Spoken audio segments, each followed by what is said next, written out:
بسم اللہ الرحمن الرحیم۔ مسلمانوں کے چند حقوق۔ حضور اکرم صلی اللہ علیہ وسلم نے ارشاد فرمایا، مسلمانوں کے مسلمان پر 5 حقوق ہیں۔ نمبر 1، سلام کا جواب دینا۔ نمبر 2، مریض کی بیمار پرسی کرنا۔ نمبر 3، جنازے کے ساتھ جانا۔ نمبر 4، اس کی دعوت قبول کرنا۔ نمبر 5، اور چھینک کا جواب یرحمک اللہ کہہ کر دینا۔ بخاری و مسلم۔ تشریح۔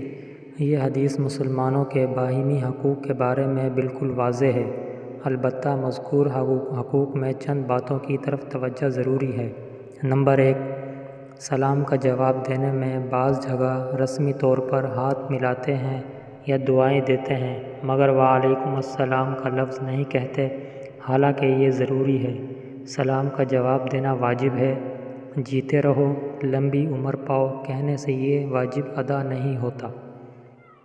نمبر 2، مریض کی مزاج پرسی میں اس کا خیال رکھنا چاہیے کہ ایسے وقت میں عیادت کے لیے جائیں جب اس کو ملاقات کرنے میں کوئی تکلیف نہ ہو، اور اتنی دیر اس کے پاس نہ بیٹھیں کہ وہ اکتا جائے یا اپنی کسی ضرورت میں تنگی محسوس کرے۔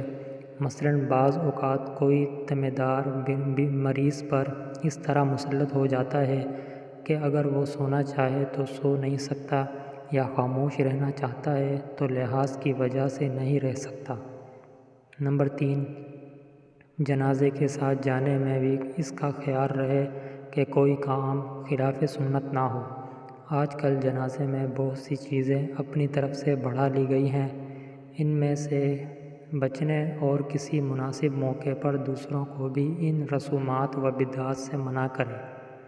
نمبر 4، دعوت قبول کرنے میں بھی یہ شرط ہے کہ وہاں جا کر کسی ناجائز کام میں شرکت نہ ہو، جیسے آج کل ولیمے وغیرہ کی دعوتیں بے پردگی، غیر محرم مرد و عورت کے آزادانہ اختلاط اور فلم سازی اور تصویر بازی سے بھری ہوئی ہوتی ہیں۔ ایسی دعوتوں کا قبول کرنا جائز نہیں۔